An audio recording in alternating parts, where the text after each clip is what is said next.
안녕하세요. 마마무브입니다. 오늘도 무사히 재우고 왔습니다. 오늘은 제가 신생아 중환자실에 대한 이야기를 좀 해볼까 하는데요. 제가 고위험 산모실에 있었을 때 신생아 중환자실이라고 검색을 했는데 진짜 많이 안 나오는 거예요. 그래서 제 입장에서는 너무 궁금하고 답답하고 그랬었거든요. 그래서 오늘은 이제 신생아 중환자실 면회부터 시작을 해가지고 이제 제가 퇴원을 하고 어떻게 생활을 했는지까지 얘기를 한번 나눠보도록 하겠습니다. 일단 저희 아기는 너무 작게 태어났기 때문에 신생아 중환자실의 입원은 거의 확정이었어요. 그리고 제왕절개 때에도 저는 전신 마취를 안 하고 하반신 마취만 했거든요. 왜냐면 아기가 딱 나오자마자 으앙 하고 울고 엄마를 만날 수 있게 보통은 해준대요. 그래가지고 저도 그거를 기대를 하고 하반신 마취만 진짜 힘들게 그 상황들을 다 버티면서 했었었는데, 근데 아기가 너무 위급해서 저는 소아과 교수님도 같이 이제 제 출산을 도와주셨거든요. 그래서 소아과 교수님이 심폐소생술을 하면서 올라갔다고 하더라고요. 신생아 중환자실은 3층이었고 제가 수술한 데는 2층이었거든요. 그래서 엘리베이터에서 아빠와 면회가 가능했어요. 그래서 저희 남편이 사진을 찍으려고 기다리고 있었는데 결국에는 못 찍은 거죠. 그래서 어쨌든 저희는 아가가 태어나자마자의 영상은 없습니다. 너무 아쉽게도 신생아 중환자실에서도 영상과 사진을 못 찍어서 없습니다. 그래서 진짜 그게 엄청 마음이 아픈 부분 중에 하나인데요.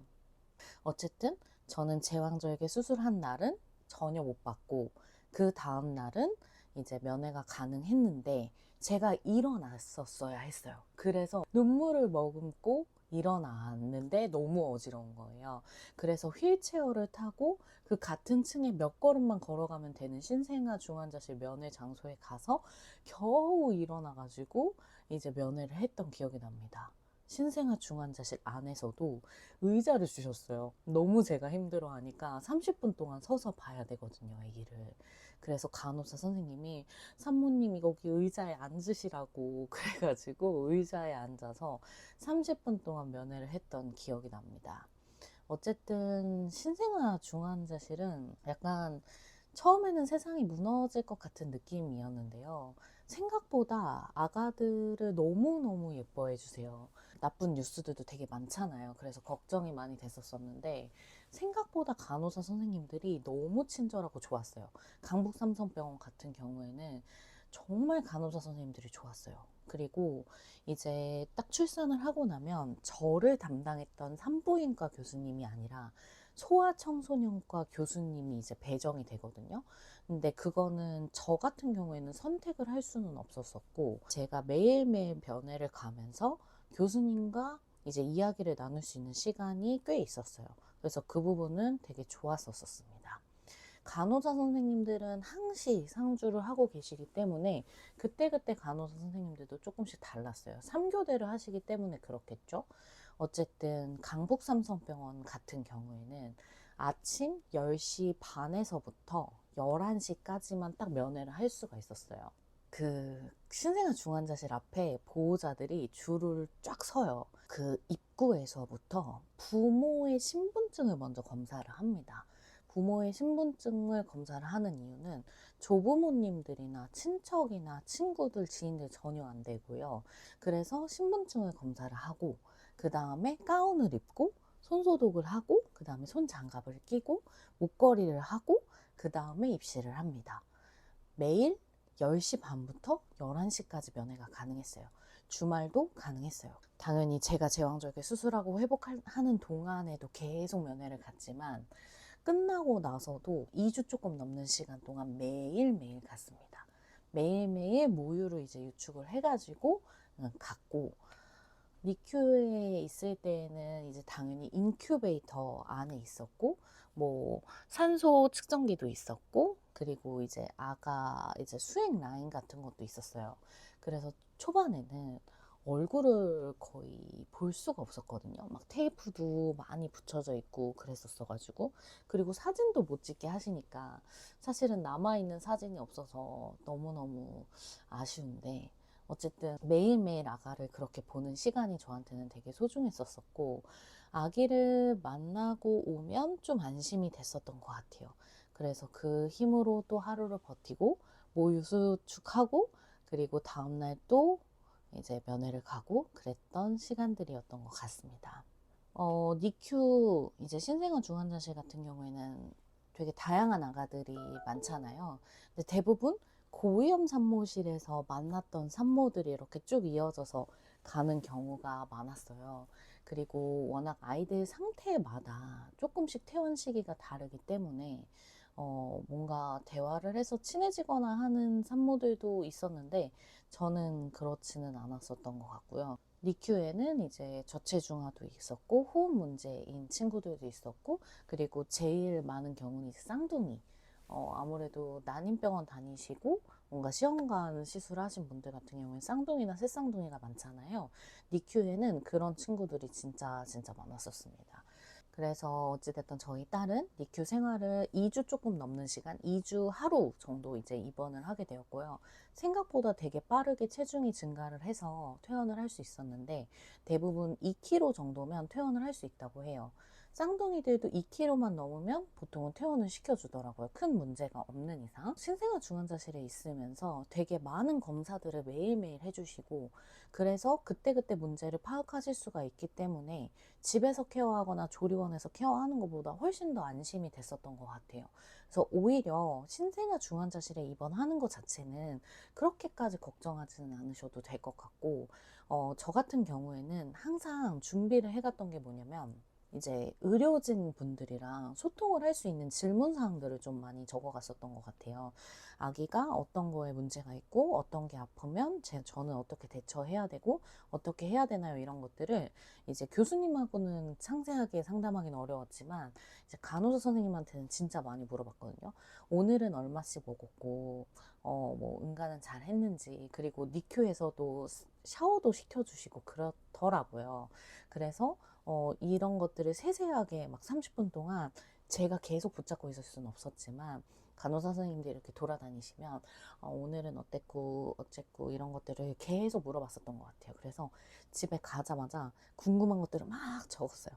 적어가지고 가서 또 물어보고 그러면 또 30분 동안 해소가 되고 또 그 다음날 하루를 버틸 수 있는 그런 힘들이 생겼던 것 같습니다.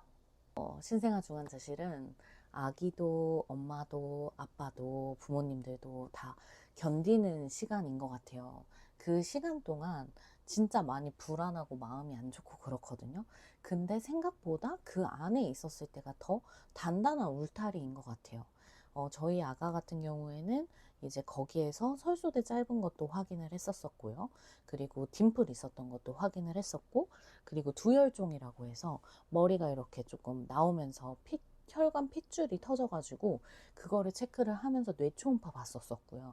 뇌출혈이 약간 보였었어요. 그래가지고 그것도 확인을 했었습니다. 그러니까 2주 동안 사실은 다른 아이들보다 작게 태어났지만 훨씬 더 케어를 많이 받을 수 있었던 시간인 것 같아요. 그래서 엄마들이 걱정하는 것만큼 그렇게 불안한 시간은 아니다. 오히려 우리 아기가 태어나자마자 어마어마한 그 건강검진을 받는다고 생각하시면 더 좋을 것 같아요. 정말 탄탄하고 체계적으로 관리를 잘 해주셨었어요. 그래서 저는 두열정도 안심했었고, 뇌출혈도 이제 계속 추적 검사하고 지켜보니까 안심을 했었고요. 그리고 외래비 경감이라는 게 있어요. 저희 애기 같은 경우에는 미리 태어난 조산아는 아니지만 어쨌든 저체중아이기 때문에 외래비 경감에 해당이 됐었어요. 그래서 외래비 경감을 따로 신청을 하지 않고 대학병원에서 신청해 주시겠다고 하더라고요. 그래서 신청해 달라고 말씀을 드렸었고 만약에 대학병원에서 출산을 안 하시는데 니큐에 왔다 그러시면은 꼭 오셔가지고 외래비 경감에 대한 확인은 해보셔야 되는 것 같아요. 이게 저도 아기가 작게 태어났으니까 이런 혜택을 받아야지 해서 받은 건 아니잖아요. 물론 모든 부모님들이 약간 건강하게 태어나면 너무너무 좋지만 건강하게 태어나지 않았기 때문에 그리고 그 불안함 때문에 나라에서 주는 혜택이니까 무조건 저는 챙겨서 받아야 된다고 생각하거든요. 그래서 미숙아든 조산아든 저체중아든 이 니큐에 입원한 친구들이든 뭐 아니면 조리원을 갔든 외래비 경감을 받으실 수 있는 상황이라고 하면 무조건 신청해서 받으시는 게 좋아요. 요즘 저희 애기는 소아과를 가든 대학병원을 가든 진짜 의료비 내는 게 엄청 작거든요. 나라에서 일정 기간 동안 한 5년 정도 이제 외래비를 경감을 시켜줘요. 그게 쌓이고 쌓이면 5년 동안 아기가 계속 병원을 다닐 거잖아요. 동네 소아과도 다 적용이 되는 상황이거든요. 그렇기 때문에 요거는 꼭 체크를 해서 받으시면 좋을 것 같습니다. 이 영상을 보고 계시는 이제 부모님들, 지금 내 아기가 신생아 중환자실에서 잘 버티고 있는지, 그리고 또 잘 지내고 있는지 걱정이 많이 되셔서 제 영상 보시는 분들이 아마 많으실 것 같기는 해요. 그런데 생각보다 아기는 강하고 생각보다 되게 단단해져서 나오더라고요. 저도 그 경험을 하고 이제 집에서 키웠다 보니까 너무너무 공감이 되는 부분입니다. 여러분도 이 영상 보시면서 희망을 가지고 더 마음을 단단하게 먹으시고 실전 육아하시기 전에 나를 조금 더 돌보고 엄마의 몸을 케어하는 시간이라고 생각을 해주시면 좋겠어요. 저는 욕심을 부려가지고 매일매일 모유를 전달하러 병원에 갔지만 사실 이거는 막을 수는 없는 것 같아요. 매일매일 면회를 가야 마음이 좀 편안하기는 한데 그래도 조리원은 좀 갈걸 이런 생각은 좀 들기는 하고 지금에서야 그때 당시에는 아기가 없는데 조리원을 굳이 가서 뭐하나 이런 생각이 들었었는데요. 아기는 생각보다 강하더라고요. 저희 딸도 이제 양수 과소증도 있었지만 이제 저체중아로 태어났었던 이유 중에 하나가 목에 탯줄을 감고 있었기 때문에 영양분을 많이 못 먹어서 그런 것 같거든요. 그건 단순히 진짜 엄마의 잘못이 아니라 불가피하고 불가항력적인 것들이라고 생각해요. 엄마의 잘못이라고 절대 생각하지 않으셨으면 좋겠고, 그리고 아가는 니큐에서 생각보다 더 단단하게 나올 겁니다. 그러니까 부모님들이 잘 버티고 계셔주시면 좋을 것 같아요. 여러분, 그러면 오늘도 육아팅 하시고 저는 다음 영상으로 찾아올게요. 안녕.